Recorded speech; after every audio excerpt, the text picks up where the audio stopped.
బీహార్ ఎన్నికల్లో ఎన్డీఏ భారీ మెజారిటీతో ఎందుకు గెలిచింది? గతం కన్నా భారీ విక్టరీ ఎలా నమోదు చేసింది?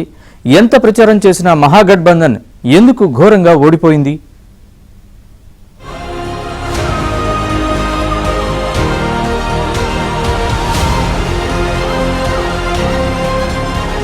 బీహార్ ఎన్నికల ఫలితాలు పూర్తిగా ఎన్డీఏకు అనుకూలంగా వచ్చాయి. 2010 తరహా ఫలితాలు రావడంతో ఎన్డీఏలో పూర్తి స్థాయి ఆనందోత్సవాలు నెలకొన్నాయి. 2010లోనూ జేడీయూ 115 సీట్లు, బీజేపీ 95 సీట్లలో గెలుపొందింది. నితీష్ కుమార్ మోదీ జోడీ బాగా పనిచేసింది. అర్బన్, రూరల్ ఏరియా అనే తేడా లేకుండా అన్ని ప్రాంతాల్లోనూ ఎన్డీఏ హవా చూపింది. One example I'm telling you, Bihar elections last time NDA has won, we have won present government, and at the same time today, as of now, 190 seats they are going to win. By end of this meeting, around 200 seats they are going to win NDA. It shows people are with Narendra Modi ji. Bihar ఎన్నికల్లో మహిళా ఓటర్లు కీలక పాత్ర పోషించారు. ఎన్నికలకు ముందు 1 కోటి మందికి పైగా మహిళల ఖాతాల్లో 10,000 చొప్పున నితీష్ ప్రభుత్వం వేసింది. దీంతో మహిళలంతా ఎన్డీఏ వైపు మొగ్గు చూపారు. నితీష్ కుమార్ హయాంలో మహిళలకు భద్రత పెరిగింది.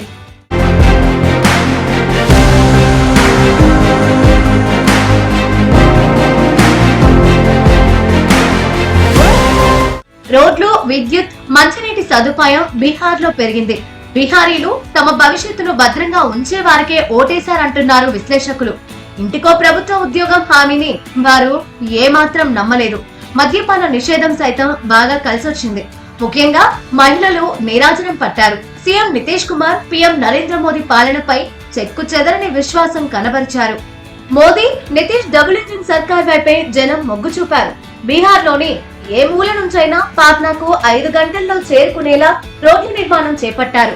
ఎక్స్ప్రెస్ వేలతో బీహార్ అభివృద్ధిని పరుగులు పెట్టించారు నితీష్ కుమార్. 2 లక్షల టీచర్ల క్రమబద్ధీకరణ బాగా కలిసొచ్చింది. ఆరోగ్య రంగంలో పెను మార్పులు తెచ్చారు నితీష్ కుమార్. పేదవానికి వైద్యం కాన్సెప్ట్ ను జనంలోకి బాగా తీసుకెళ్లారు.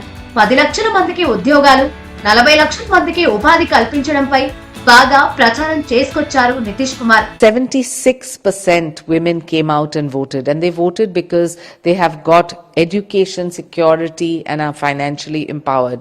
Where a woman wouldn't even get 400 rupees today, the government has given them over 1,000 rupees to empower them in their livelihoods. And I think the Women Vote Bank realized that it is only development for their children and the future generations of Bihar.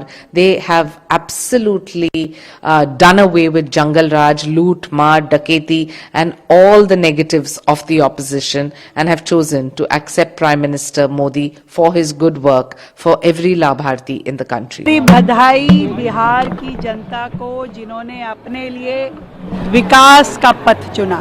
आदरणीय नरेंद्र मोदी जी के नेतृत्व में, नीतीश कुमार जी के नेतृत्व में बिहार जिस तरीके से प्रगति की राह पे चला था, वो आगे वो रास्ता और प्रशस्त होने वाला है. बिहार की जीत सच में विकास में विश्वास की जीत है, और आप सबको ढेर सारी बधाई, दिल्ली को भी, बिहार को भी.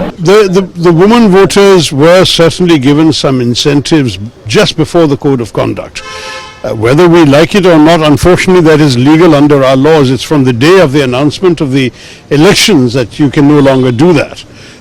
I'm afraid this is not the first time that we have seen state governments doing such things, of giving benefits to certain segments of society. So this is not, unfortunately, unusual.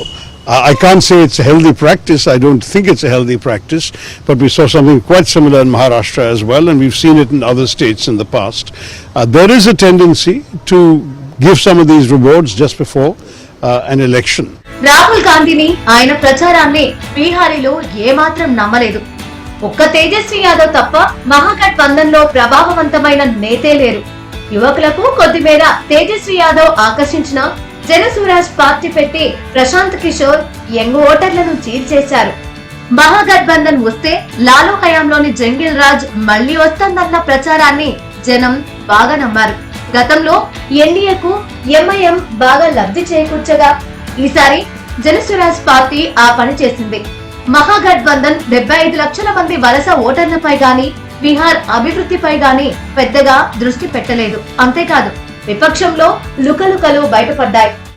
हम सारे लोग जानते हैं ये बिहार में election का पहले का SIR हुआ था, स्पेशल इंटेंसिव रिवीजन, और ये बड़ा गड़बड़ का साथ हुआ है और उसमें 62 लाख वोटर्स का डिलीट कर दिया. मोर और लेस 10% वोटर्स डिलीट हो चुके थे. उसमें मैक्सिमम अपोजिशन पार्टीज का वोटर्स थे और यही रीजन था. चुन चुन के बीजेपी कहाँ जीत सकती है, बीजेपी का कहाँ हमारा गठबंधन का साथ क्लोज इलेक्शन सीट्स था, ये सारे सीट्स में लोगों ने चुन चुन के वोट्स डिलीट किया है. ये बहुत इंपॉर्टेंट रीजन है. देखिए, कोई फैब्रिकेशन और किसी भी तरीके से कोई भी आउटर प्रेशर क्रिएट नहीं किया गया है. ये डेमोक्रेसी है, ये लोकतंत्र है. यहाँ पे जनता ने अपने मतदान के अधिकार का सदुपयोग करके विकसित बिहार के लिए एक अपनी सशक्त मजबूत सरकार चुनी है, जो माननीय मुख्यमंत्री श्री नीतीश कुमार जी के नेतृत्व में आगे बढ़ रही है. साथ में हमारे यशस्वी प्रधानमंत्री श्री नरेंद्र मोदी हैं, चिराग पासवान जी राष्ट्रीय अध्यक्ष हैं, जीतन राम मांझी जी हैं, उपेंद्र कुशवाहा जी हैं. तो कहीं ना कहीं शीर्ष नेतृत्व बिहार अपना चुन चुकी है. बिहार की जनता ने अपना आदेश दे दिया है. अब जो विपक्ष के जितने भी लोग हैं उनको ये चीज एक्सेप्ट कर लेना चाहिए कि यही फाइनल वर्डिक्ट है और आगे कैसे बेहतर कर सकते हैं, अब उनको फोकस करना चाहिए इस पे कि हम लोग बेटर डिबेट्स कैसे कर सकते हैं. कैसे వాపును చూసి బలపడుకున్న కాంగ్రెస్ పార్టీ గతం కన్నా ఎక్కువ సీట్లు డిమాండ్ చేసింది. సీఎం అభ్యర్థిని ఎన్నికల తర్వాత ప్రకటిస్తామని కాంగ్రెస్ గందరగోళ ప్రకటనలు బీహారీ ఓటర్లను ఆగ్రహానికి గురి చేశాయి. ఢిల్లీ నుంచి వచ్చిన కాంగ్రెస్ నేతలు ప్రచారం చేశారు, కానీ స్థానిక నేతలకు ప్రాధాన్యతనివ్వలేదు.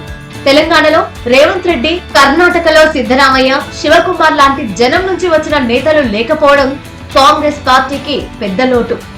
125 యూనిట్ల వరకు ఫ్రీ పవర్ ఇస్తోంది ఎన్డీఏ ప్రభుత్వం. ఇది గ్రామీణులను బాగా ఆకట్టుకుంది.